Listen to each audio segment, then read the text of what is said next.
विद्यार्थियों, कैसे हैं आप? हिंदी विद्यार्थी स्पिरिट में आपका आज फिर से स्वागत है। और जैसा कि आपको पता है कि हम अभी पद परिचय पढ़ रहे हैं। पद परिचय के अंतर्गत हमने देखा इससे पहले संज्ञा और सर्वनाम पदों का परिचय। तो अब हम देखते हैं तीसरा पद, यानी विकारी पदों का तीसरा पद, विशेषण। विशेषण क्या है? तो विशेषण क्या है कि जैसे संज्ञा राम, राजा राम, तो राजा क्या है? उस राम की विशेषता है। सांवले कृष्ण, तो सांवला क्या है? कृष्ण की विशेषता है। तो इस हिसाब से हम देखते हैं कि विशेषण पद की परिभाषा क्या होगी? संज्ञा या सर्वनाम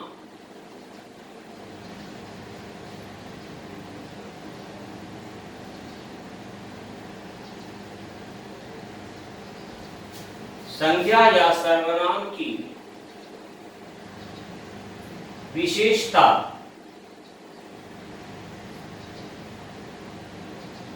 बताने वाले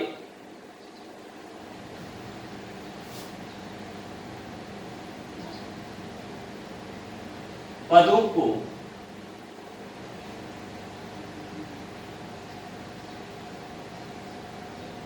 विशेषण कहते हैं।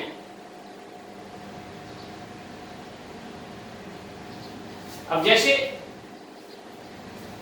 हम देखते हैं कि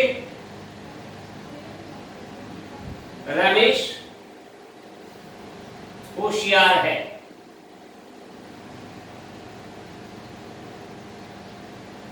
तो ये होशियार क्या हुआ? रमेश की विशेषता है, गुण संबंधी विशेषता है। मेरे पास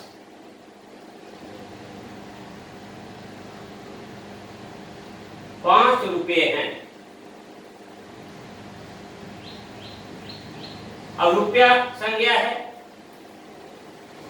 मेरे ये सर्वनाम हो गया, और 5 क्या है? इस रुपया पद की विशेषता है। कितने रुपए हैं? तो मतलब संख्या संबंधी विशेषता बतला रहा है। तो जहां भी कोई ऐसा पद हो जो संज्ञा या सर्वनाम पद की विशेषता बतला रहा हो, उसको हम क्या कहेंगे?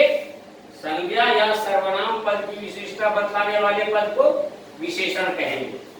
अब बात आती है कि विशेषण के भेद कितने होते हैं। तो विशेषण के कुछ विद्वानों ने 4, कुछ ने 5, कुछ ने 6 भेद भी किए हैं, लेकिन 5 भेद करना ही उचित होगा। पहला, गुणवाचक।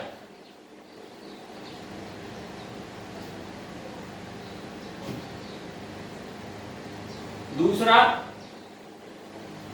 संख्यावाचक।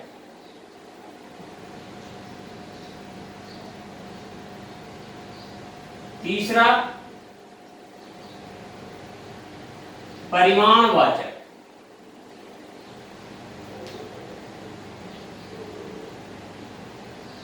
चौथा,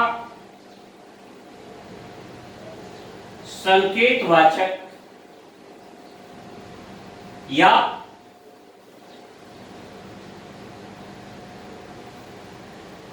सार्वनामिक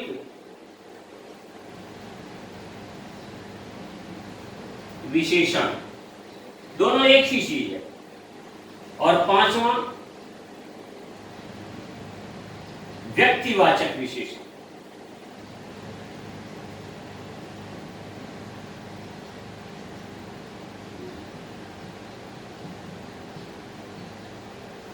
गुणवाचक विशेषण, संख्यावाचक विशेषण, परिमाणवाचक विशेषण, संकेतवाचक या सार्वनामिक विशेषण और व्यक्तिवाचक विशेषण। ये 5 भेद हैं विशेषण के। तो इन 5 भेदों में हम सबसे पहले बात करते हैं गुणवाचक विशेषण की। गुणवाचक क्या है? किसी व्यक्ति, वस्तु या स्थान की गुण संबंधी विशेषता को बतलाने वाले जो विशेषण पद हैं उनको हम क्या कहेंगे? गुणवाचक विशेषण। तो इसकी परिभाषा हम इस प्रकार ले लें, किसी संज्ञा या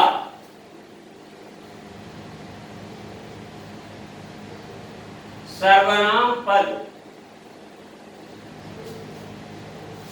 की रूप, रंग, गुण, दोष, आकार, प्रकार आदि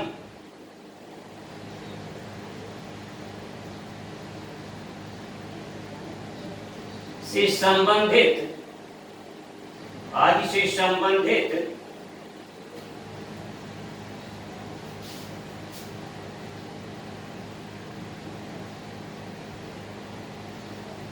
विशेषता बताने वाले पद, विशेषता बताने वाले पद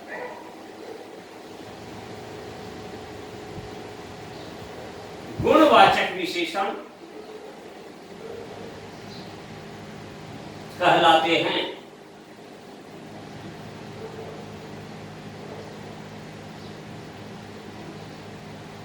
तो ये है गुणवाचक विशेषण की विशेषता। किसी संज्ञा या सर्वनाम पद के रूप, गोरा, काला, सुंदर, कुरूप, रंग, सफेद, नीला, काला, सांवला, हरा, पीला, गुण, अच्छा, बुरा, गुण, दोष, अच्छा, बुरा, पागल, बुद्धू, होशियार, बड़ा, छोटा, ये सब स्थितियां जो हैं ये सब गुणवाचक विशेषण के अंतर्गत आते हैं। जैसे बड़ा, छोटा, गोरा, काला, सुंदर, अच्छा, बुरा, गुरु आदि। तो ये सब स्थितियां जो हैं ये गुणवाचक विशेषण के उदाहरण हैं। तो यहां देखिए क्या कि संज्ञा या सर्वनाम पद की रूप, रंग, गुण, आकार, प्रकार आदि से संबंधित विशेषता बताने वाले पद गुणवाचक विशेषण कहलाते हैं। तो मैं समझता हूं आपको अच्छी तरह से समझ में आ गया होगा। वैसे ये पद परिचय बहुत सरल विषय है, लेकिन हिंदी भाषी प्रदेश के विद्यार्थियों के लिए सरल है। कई बार हमारे पास या अभी भी हमारे पास कुछ ऐसे विद्यार्थी हैं जो अहिंदी भाषी क्षेत्र से हैं, तो उनके लिए छोटी छोटी बातों पर कठिनाइयां आती हैं, तो उनके लिए थोड़ा हमें विस्तार में जाना पड़ रहा है। अब देखते हैं संख्यावाचक विशेषण क्या है। तो किसी संज्ञा या सर्वनाम पद की संख्या संबंधी संज्ञा या सर्वनाम पद की संख्या संबंधी विशेषता बताने वाले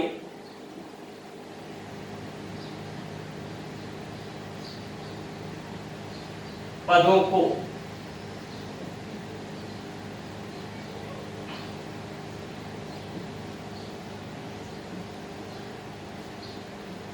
संख्यावाचक विशेषण कहते हैं।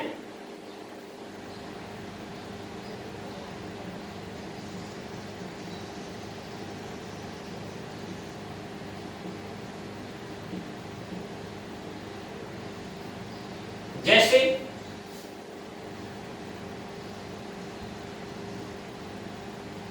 रुपए, 2 सेब,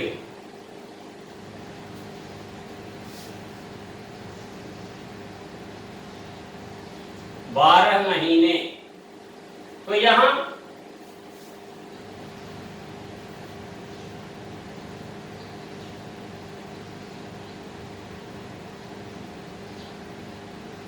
हम देख, या फिर कुछ रुपए,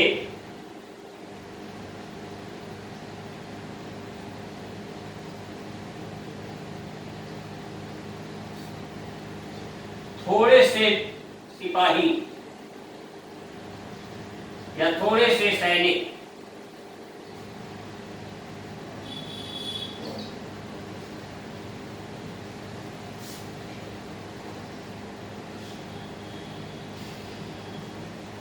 ढेर सारे लोग। तो यहां संख्यात्मक विशेषता बताई जा रही है, 5, 2, 12, कुछ, थोड़े से, ढेर सारे। अब हमने यहां देखा कि ऊपर के 3 उदाहरण जो हैं, 5, 2, 12, यहां क्या है, एक निश्चित संख्या है, और यहां कुछ, थोड़े से या ढेर सारे, ये क्या है, अनिश्चित संख्या है। तो संख्यावाचक विशेषण 2 प्रकार का होता है, निश्चित संख्यावाचक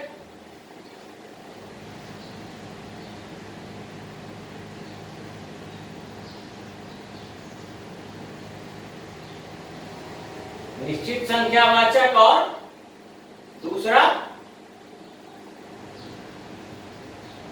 अनिश्चित संख्यावाचक।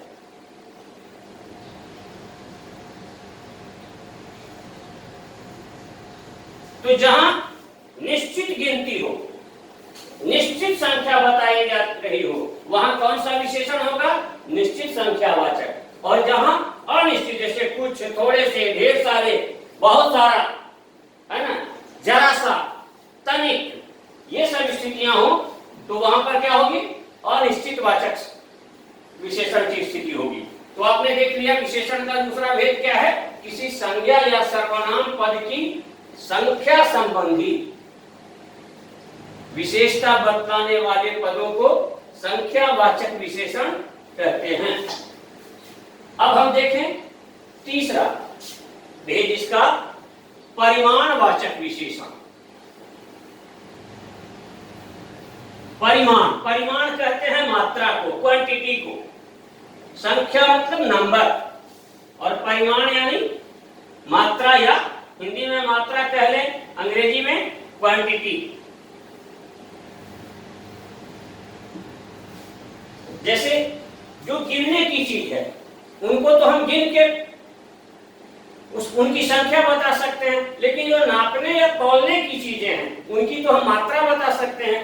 तो यहाँ पर जैसे द्रव्यवाचक संज्ञा, तो नापा या तौला जा सके, तो द्रव्यवाचक संज्ञा के साथ जो चलेगा वो क्या चलेगा, परिमाणवाचक विशेषण।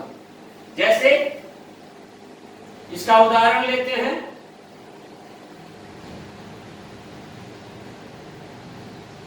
जो विशेषण पद, परिभाषा लेते हैं इसकी, जो विशेषण पद किसी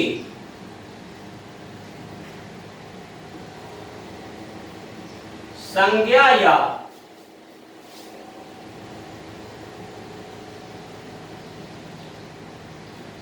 सर्वनाम की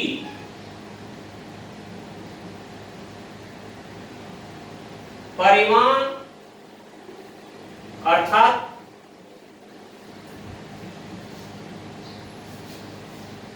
मात्रा संबंधी विशेषता बताएं,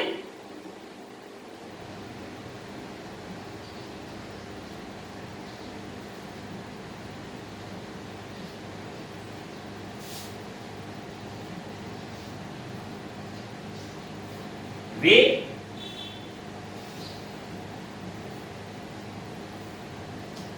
परिमाणवाचक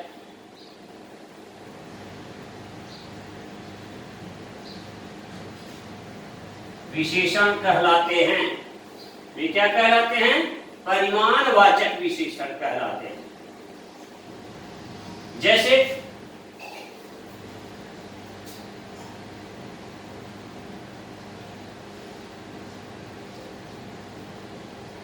5 किलो आटा,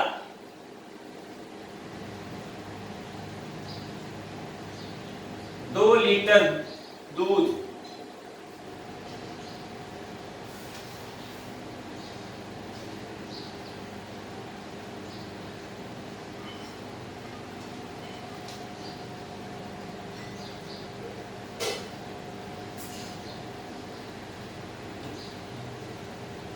सवा मीटर कपड़ा,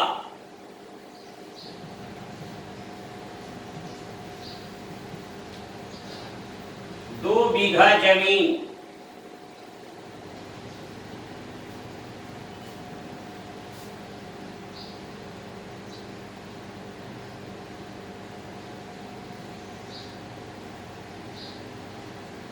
जरा सा नमक,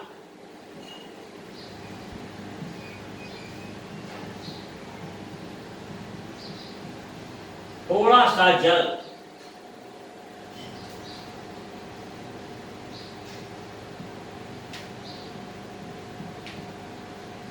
ढेर सारी जमीन, कुछ मीटर कपड़े,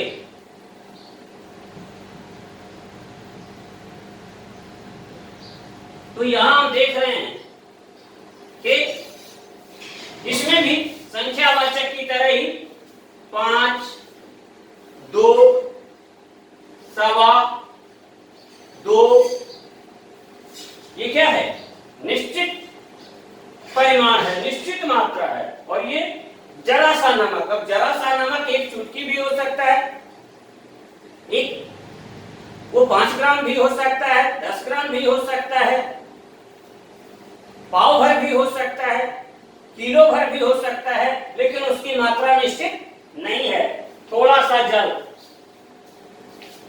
2 बूंद भी हो सकता है, 2 मटका भी हो सकता है, पर हमें निश्चित मात्रा नहीं ज्ञात है। तो ऐसी परिस्थिति में परिमाणवाचक के भी 2 भेद होते हैं।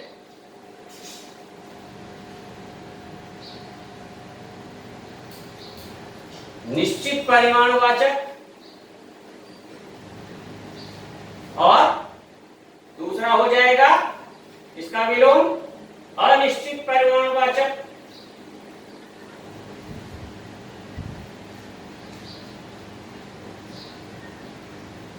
ये 2 भेद हो गए इसके। यहां अपने उदाहरण देख लिया, दोनों निश्चित और अनिश्चित, जरा सा, थोड़ा सा, ढेर सारी, कुछ, ये क्या है? अनिश्चित मात्रा है। अब हम बात करें चौथे भेद की। समझ गए ये आप लोग कि जो विशेषण पद किसी संज्ञा या सर्वनाम की परिमाण अर्थात मात्रा संबंधी, कैसी विशेषता? मात्रा संबंधी विशेषता बताएं, वे क्या कहलाते हैं? परिमाणवाचक विशेषण कहलाते हैं।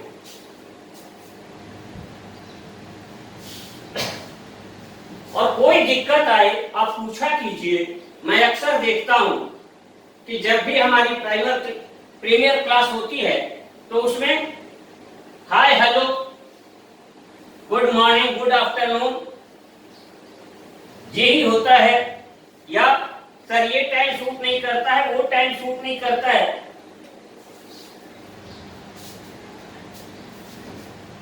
क्या दिक्कत है? आप इस पर डिस्कस कीजिए। अगर किसी को नहीं समझ में आता है, समझ में आता है तो बड़ी अच्छी बात, लेकिन अगर समझ में नहीं आता है तो आप इस पर डिस्कस कीजिए, इस पर बातचीत कीजिए तो बेहतर होगा।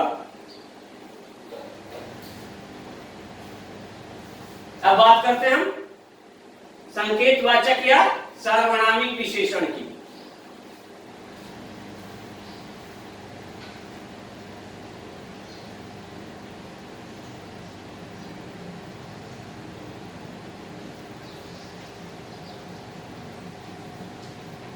जो विशेषण पद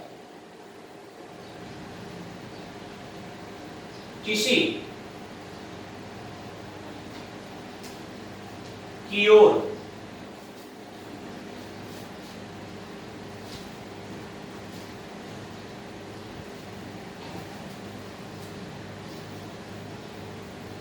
संकेत करते से प्रतीत होते हैं।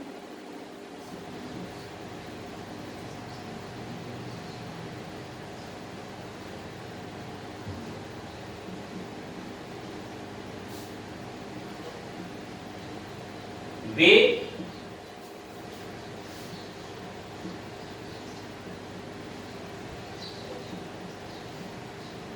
संकेतवाचक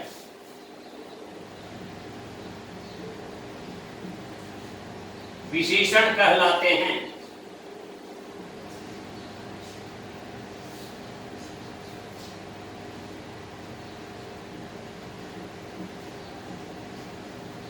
या सार्वनामिक विशेषण कहलाते हैं। जैसे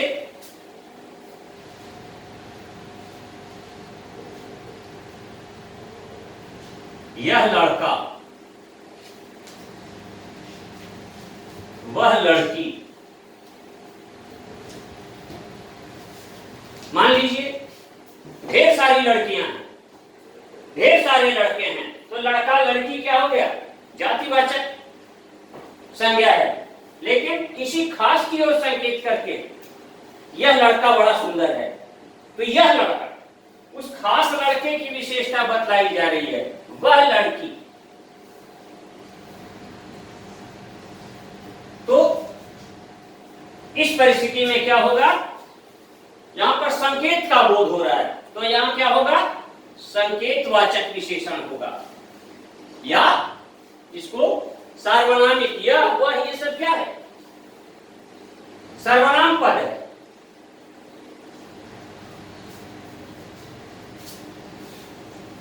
अब इसका पांचवा और आखिरी भेद, व्यक्तिवाचक विशेषण।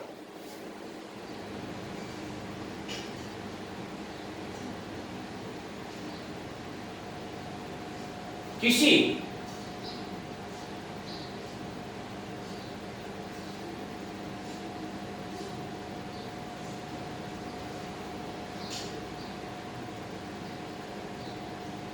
जातिवाचक संज्ञा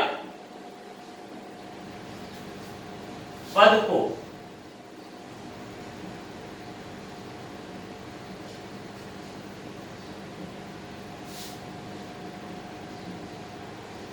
व्यक्तिवाचक संज्ञा के रूप, व्यक्तिवाचक के रूप में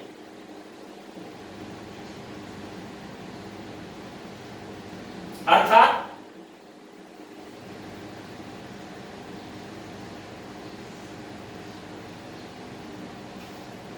किसी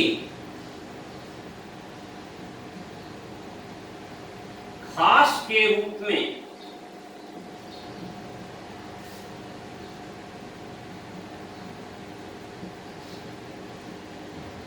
परिवर्तित कर देने वाले, परिवर्तित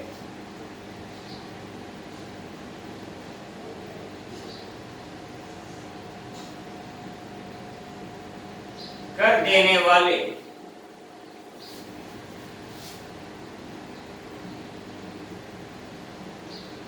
विशेषण पद को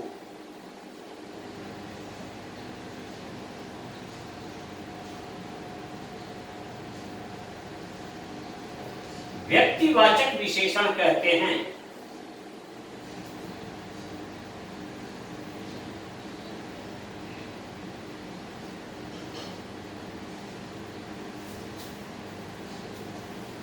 जैसे जूता, जूता क्या है?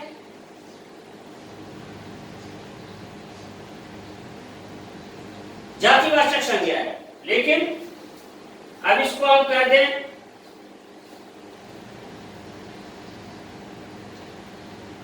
इटालियन जूता।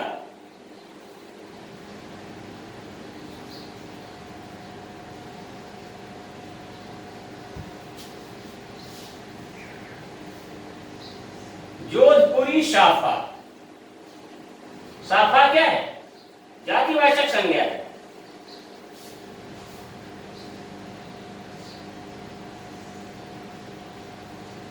लेकिन उसको क्या बना दिया? जोधपुरी करके व्यक्तिवाचक। जूता क्या है? जातिवाचक संज्ञा, इटालियन जूता। बनारसी साड़ी,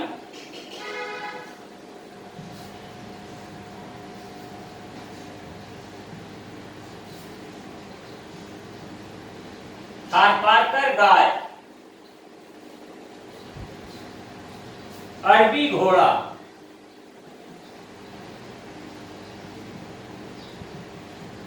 बासमती चावल,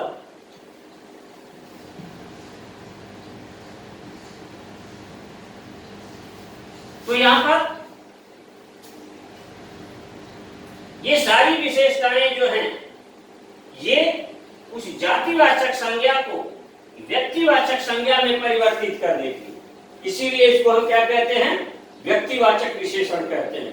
तो हमने देख लिया विशेषण के पांचों भेद, लेकिन विशेषण का पद परिचय करते वक्त हमें अवस्था का भी ज्ञान होना चाहिए। अवस्था, जिसे आप अंग्रेजी में डिग्री बोलते हैं, positive degree, comparative degree and superlative degree, वही चीज यहां है अवस्था। तो विशेषण में जैसे अंग्रेजी व्याकरण में एडजेक्टिव के अंदर 3 डिग्रीज होती हैं, पॉजिटिव, कंपैरेटिव एंड सुपरलेटिव, वैसे ही यहां भी विशेषण में 3 अवस्थाएं होती हैं, मूलावस्था, उत्तरावस्था और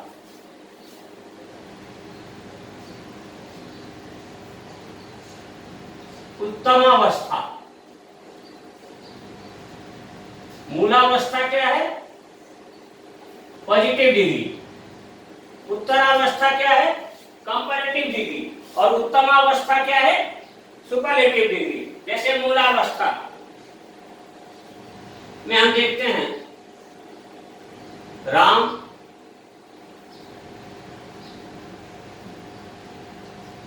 सुंदर हैं या राम सुंदर थे। अब उत्तरावस्था में राम कामदेव से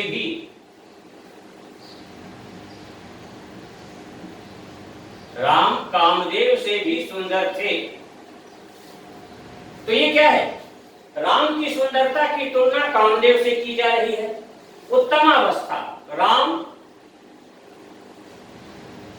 सबसे सुंदर थे।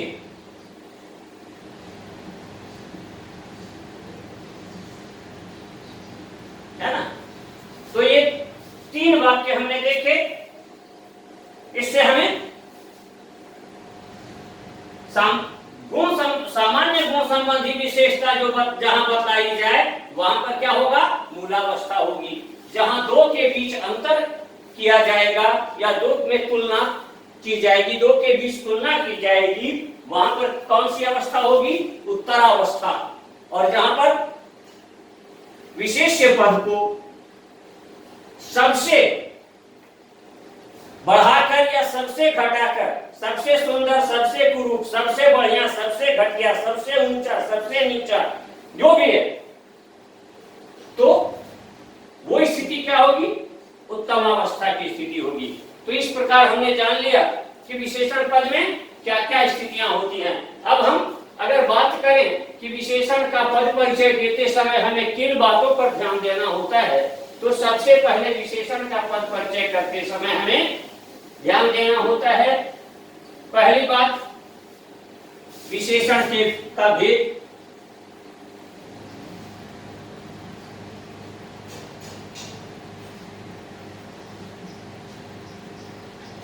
दूसरी बात,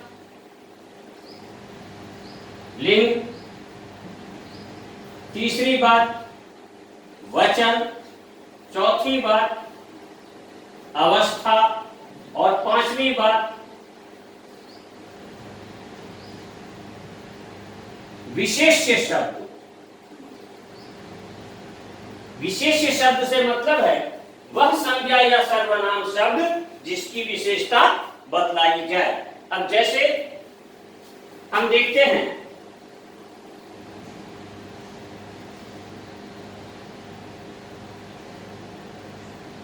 राधा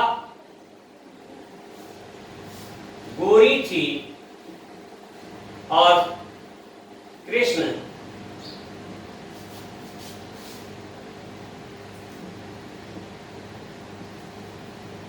सांवले थे। तो इसमें देखिए गोरी और सांवले, राधा की विशेषता, संज्ञा राधा की विशेषता, गुण संबंधी विशेषता बताई जा रही है यहाँ। तो राधा कैसी थी? गोरी थी। कृष्ण की गुण संबंधी विशेषता बताई जा रही है, तो कृष्ण कैसे थे? सांवले थे। तो सबसे पहले हमने गोरी,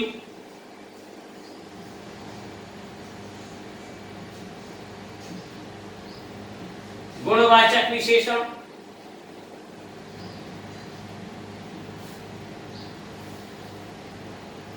अब स्त्रीलिंग सूचक शब्द है, तो स्त्रीलिंग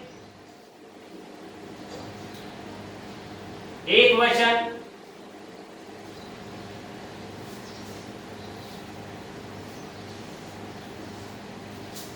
अवस्था कौन सी है? मूलावस्था।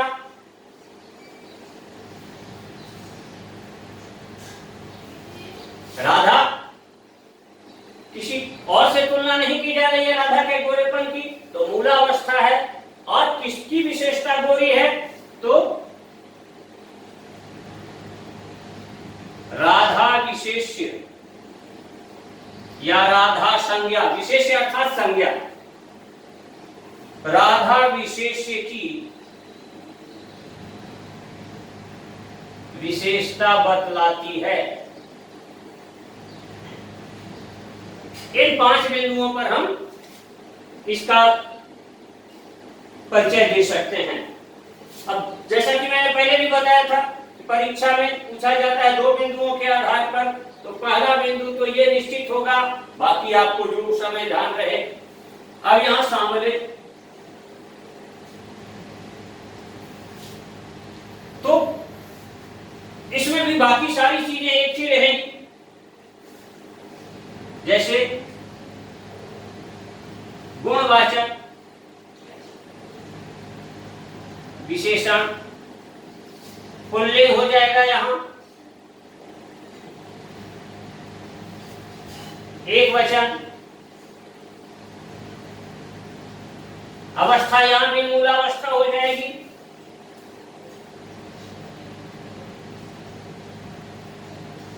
और विशेष्य क्या है इसके? कृष्ण विशेष्य की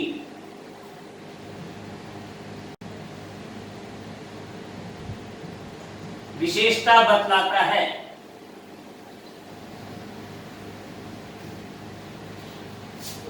ऐसे ही बाकी भेदों में भी जो रूप आएगा उसको आप देख सकते हैं, बहुत आसान है, कहीं कोई दिक्कत नहीं आएगी। और आएगी किसी भेद में आप देख ले, किसी उदाहरण के साथ करके कोई दिक्कत आती है आप उससे बात कर लीजिएगा। अब इसके बाद विकारी पदों का चौथा और आखिरी भेद है क्रिया।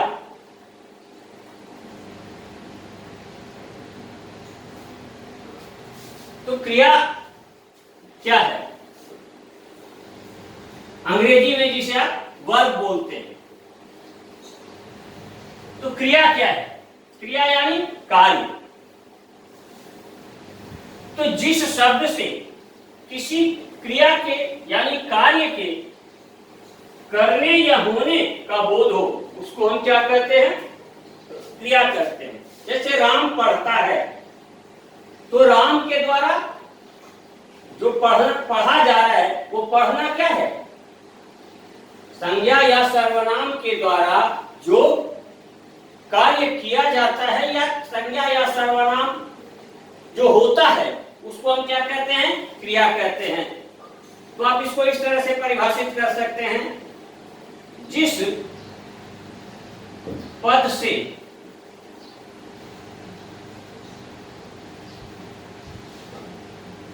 किसी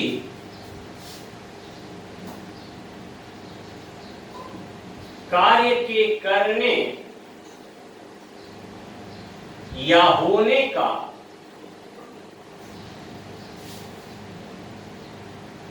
बोध हो, उसे क्रिया कहते हैं।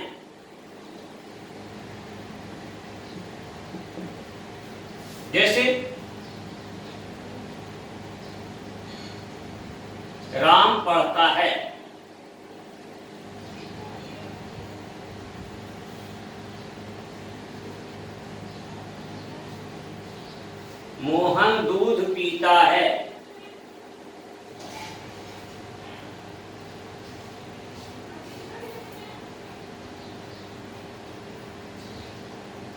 संजय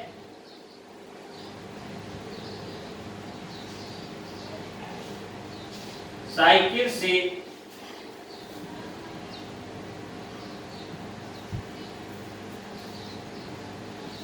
विद्यालय जाता है।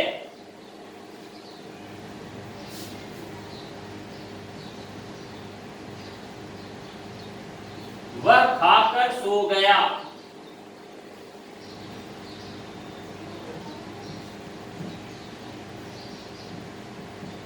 मैंने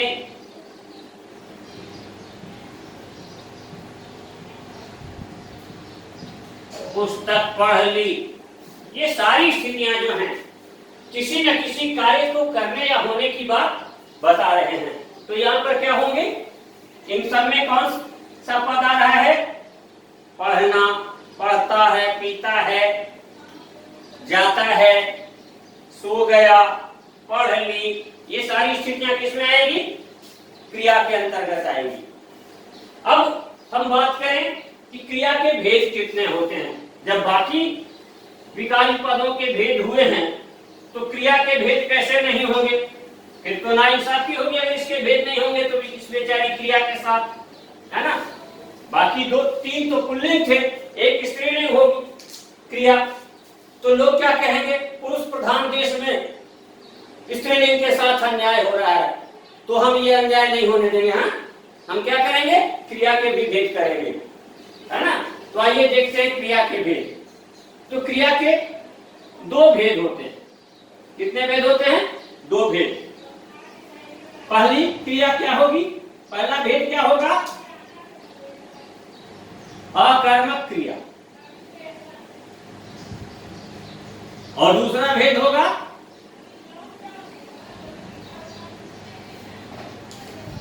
सकर्मक क्रिया। अब अकर्मक क्रिया और सकर्मक क्रिया, इसमें क्या हम देखते हैं? क्या अंतर है? तो जिस क्रिया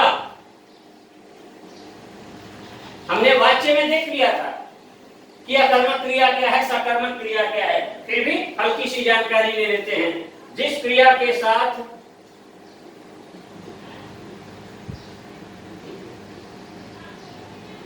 कोई कर्म यानी ऑब्जेक्ट नहीं जुड़ा हो,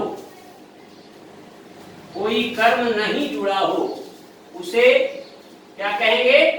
अकर्मक क्रिया कहते हैं।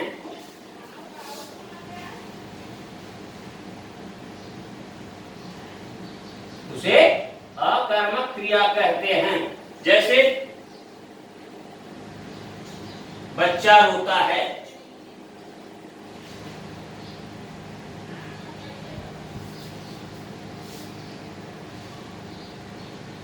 घोड़ा दौड़ता है,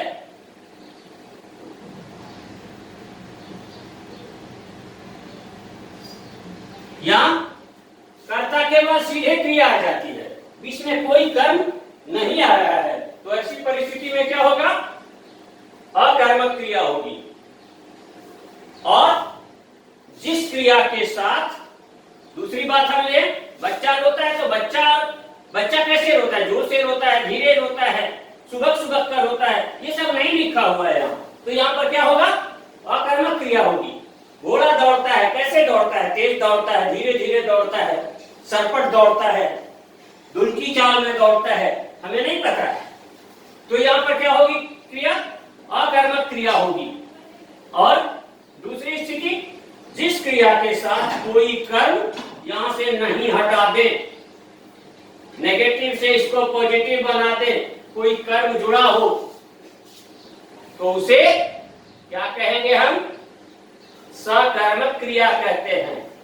जिस क्रिया के साथ कोई कर्म जुड़ा हो उसे सकर्मक क्रिया कहते हैं। जैसे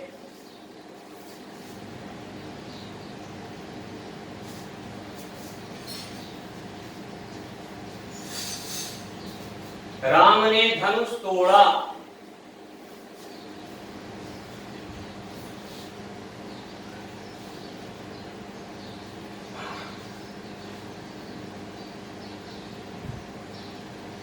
रावण ने सीता का हरण किया।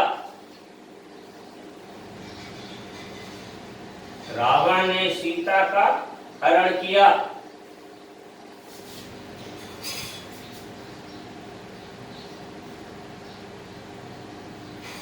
वह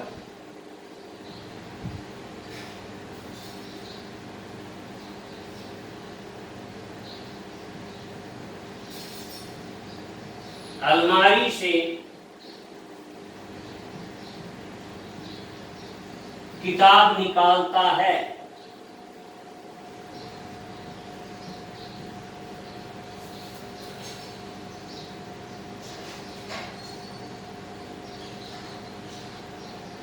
रोहन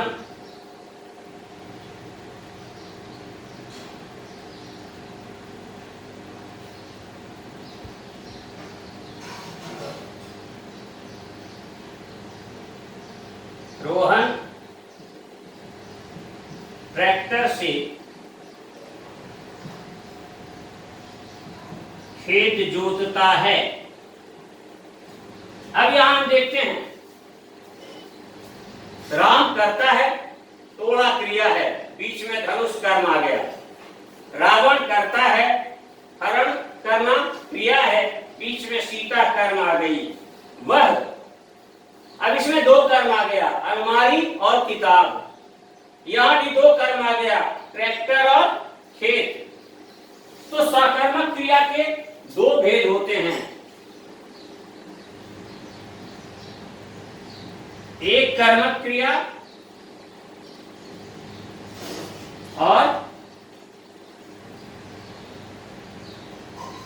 द्विकर्मक क्रिया। सकर्मक क्रिया के ये दो भेद होते हैं, एक कर्मक और द्विकर्मक। अब एक कर्मक क्या है? जिस क्रिया के साथ एक कर्म जुड़ा हुआ हो। जैसे ऊपर के ये दो उदाहरण देख रहे हैं, एक कर्म है धनुष, यहाँ एक कर्म है सीता। तो जिस क्रिया के साथ एक कर्म जुड़ा हुआ हो उसे हम क्या कहेंगे? एक कर्मक क्रिया कहेंगे। और जिस क्रिया के साथ दो कर्म जुड़ा हुआ हो उसको हम क्या कहेंगे? द्विकर्मक क्रिया कहेंगे। जैसे नीचे के उदाहरणों में, दोनों उदाहरणों में हम देख रहे हैं कि अलमारी और किताब, ट्रैक्टर और खेत, ये दो कर्म जुड़े हुए हैं। तो यहाँ पर क्या हो जाएगा? द्विकर्मक क्रिया हो जाएगी। अब हम बात करें इनके अलावा क्रिया के और कौन कौन से रूप होते हैं। तो इनके अलावा क्रिया के 5 और रूपों पर विचार करना जरूरी होता है। यूं तो कई रूप होते हैं, पर मुख्य रूप से 5 और रूपों पर विचार करना होता है। उन 5 रूपों की चर्चा हम कर लेते हैं। तो पद परिचय, क्रिया का पद परिचय सरल हो जाएगा। पहला,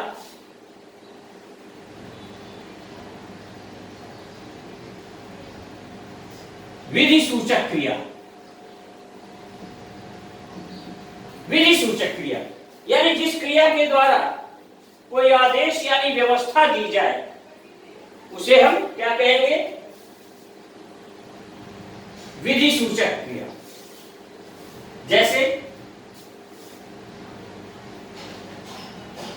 चुप रहो।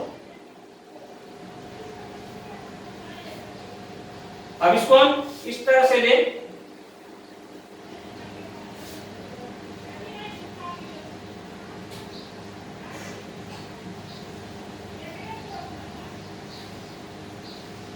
जिस क्रिया में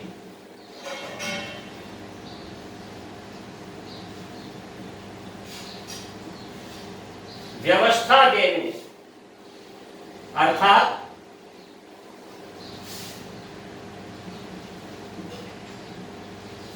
आदेश या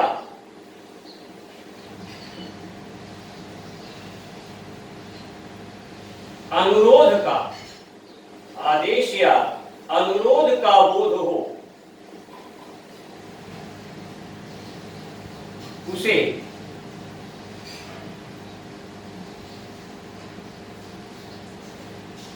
सूचक क्रिया कहते हैं।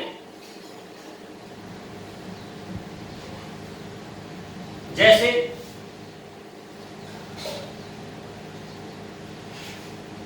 तुम चुप रहो,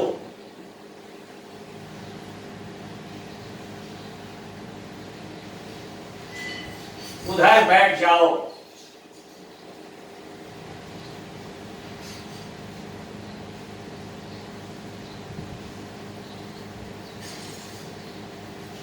कृपया शांत हो जाएं,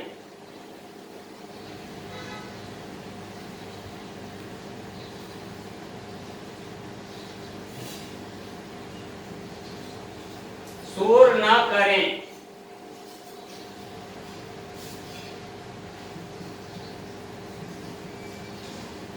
सोशल डिस्टेंसिंग रखें।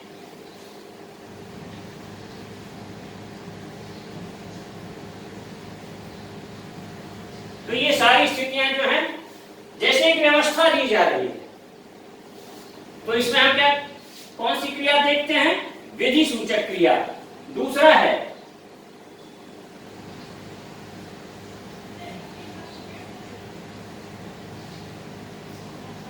संभावना सूचक, संभावना सूचक क्रिया। इसमें क्या है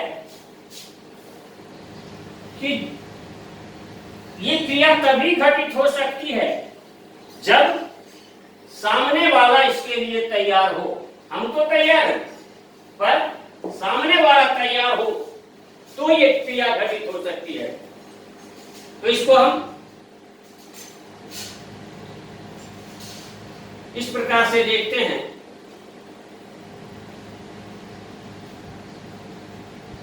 जो क्रिया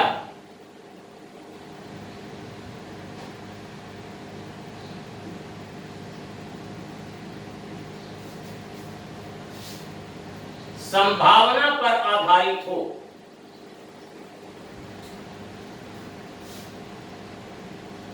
अर्थात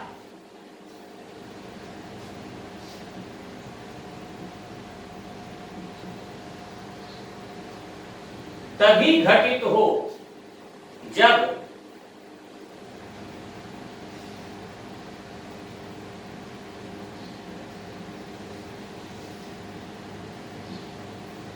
सामने वाले व्यक्ति की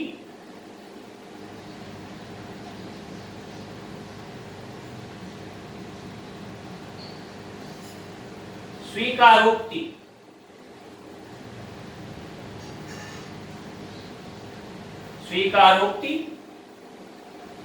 प्राप्त हो जाए। जैसे आप आते हैं क्लास में और कहते हैं भैया कम इन सर,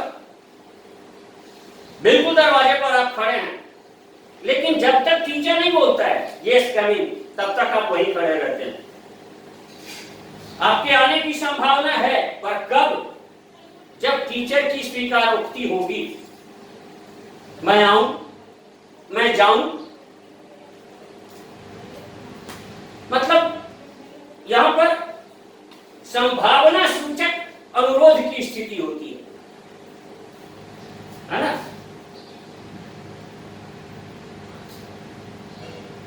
मैं आऊं,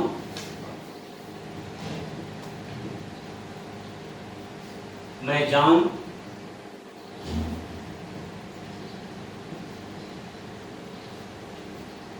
ये सारी स्थितियां प्रश्नवाचक स्थिति में होंगी। मैं खाना खा लूं,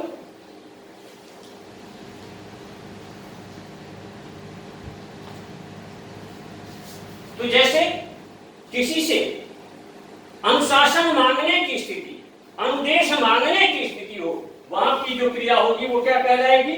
संभावना सूचक क्रिया। तीसरी क्रिया है पूर्वकालिक क्रिया।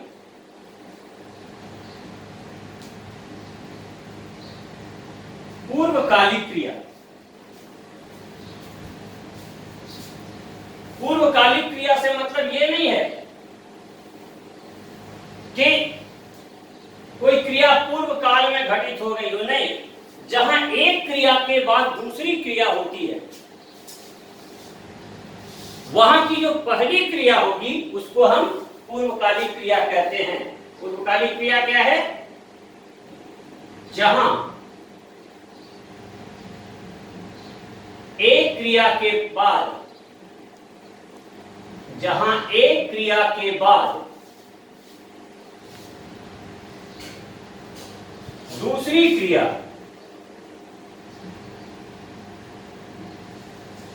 घटित हो, वहां की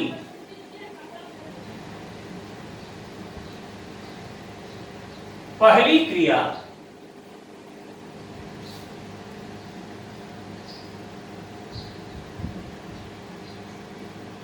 पूर्वकालिक क्रिया होती है।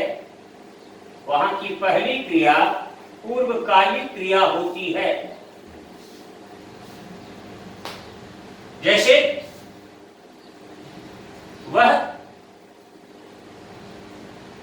खाकर सो गया,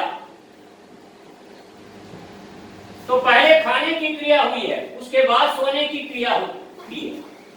तो यहां की जो पहली क्रिया है खाकर, ये क्या हो जाएगी? पूर्वकालिक क्रिया हो जाएगी। वह रोकर थक गया,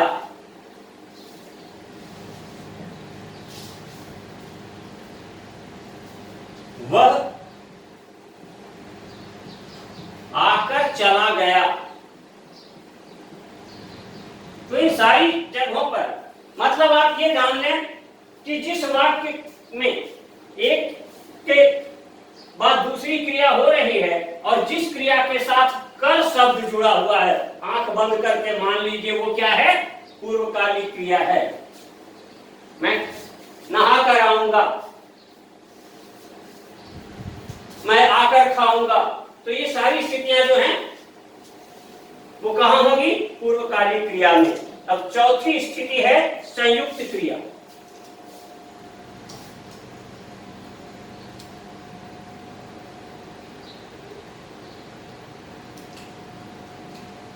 क्रिया का ये चौथा रूप कौन सा है? संयुक्त क्रिया।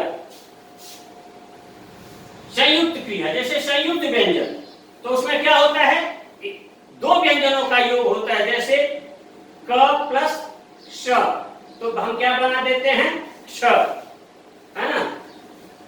त धन र, तो हम क्या बना देते हैं? त्र। तो यहां पर क्या, इसको हम क्या बोलते हैं? संयुक्त व्यंजन। तो संयुक्त क्रिया यानी जहां एक साथ एक से अधिक क्रिया घटित हो रही है ना। जहां एक साथ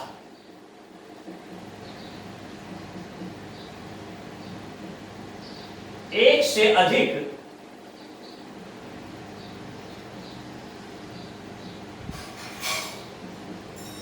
क्रिया घटित होती हो,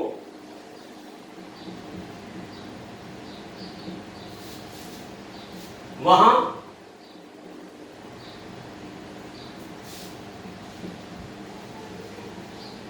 संयुक्त क्रिया होती है।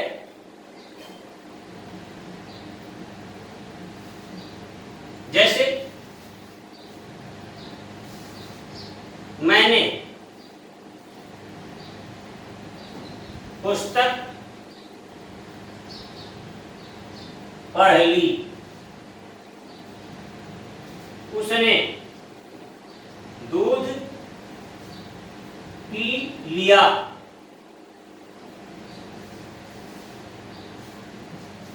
मैं उसे बता दूंगा। अब यहां आप देख रहे हैं पढ़ना और लेना दो क्रियाएं एक साथ हो रही हैं, पीना और लेना दो क्रियाएं एक साथ हो रही हैं, बताना और देना दो क्रियाएं एक साथ हो रही है। तो जहां ऐसी परिस्थिति हो उस क्रिया को हम क्या कहेंगे? संयुक्त क्रिया कहेंगे। और पांचवा और आखिरी रूप प्रेरणार्थक क्रिया।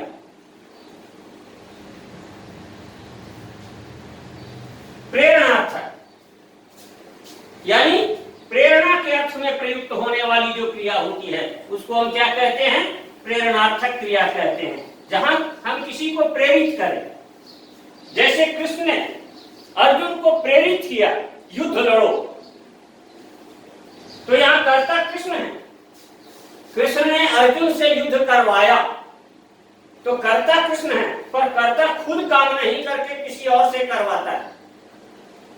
विश्वामित्र ने राम से शंकर का धनुष उठवाया तो धनुष उठवाने वाले कौन है? विश्वामित्र। कर्ता विश्वामित्र है, लेकिन धनुष उठाने का काम या धनुष तोड़ने का काम विश्वामित्र नहीं करके राम से करवा रहे हैं, है ना। तो यहां पर इसकी परिभाषा हम इस तरह से दे सकते हैं, जहां कर्ता स्वयं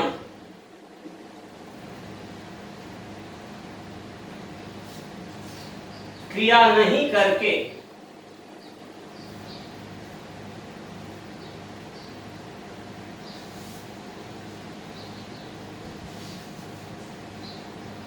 किसी और से करवाता है,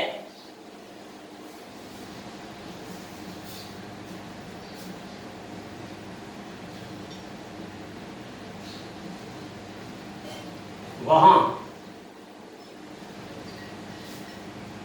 प्रेरणार्थक क्रिया होती है, वहां प्रेरणार्थक क्रिया होती है।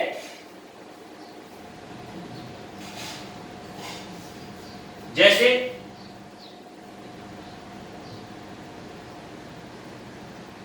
शिक्षक ने विद्यार्थी से पाठ पढ़वाया तो शिक्षक ने खुद नहीं पाठ पढ़ा, विद्यार्थी से पढ़वाया, तो शिक्षक की प्रेरणा से विद्यार्थी ने पढ़ा, इसलिए यहां क्या हो जाएगा? प्रेरणार्थक क्रिया। वेदव्यास ने गणेश से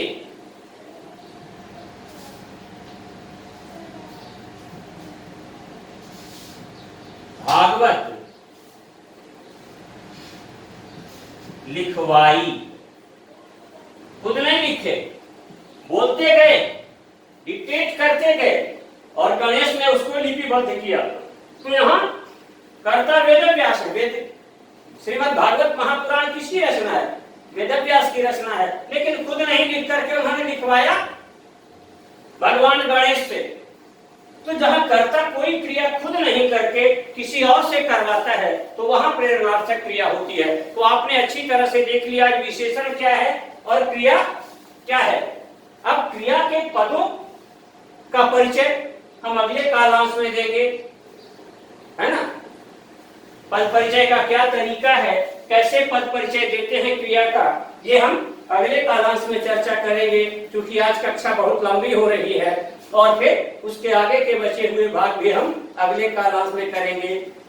तो तब तक के लिए विदा, और आप सबको इस वीडियो को ध्यान से देखने के लिए धन्यवाद। और फिर यही कहूंगा कि अधिक से अधिक संख्या में जुड़िए, अपने साथियों को जोड़िए, ताकि अधिक से अधिक लोगों को लाभ हो। और लाइक बटन दबाने में या सब्सक्राइब करने में, शेयर करने में कोई अतिरिक्त पैसा नहीं लगता है, इसलिए उसमें कोई कंजूसी नहीं कीजिए। जब मैं पढ़ाने में कंजूसी नहीं कर रहा हूं, तो आपको अगर अच्छा लगे तो लाइक बटन दबाने में कोई कंजूसी न करें। जिन्होंने सब्सक्राइब नहीं किया है वो सब्सक्राइब करने में कंजूसी न करें। तो फिर मिलते हैं अगले कालांश में। धन्यवाद।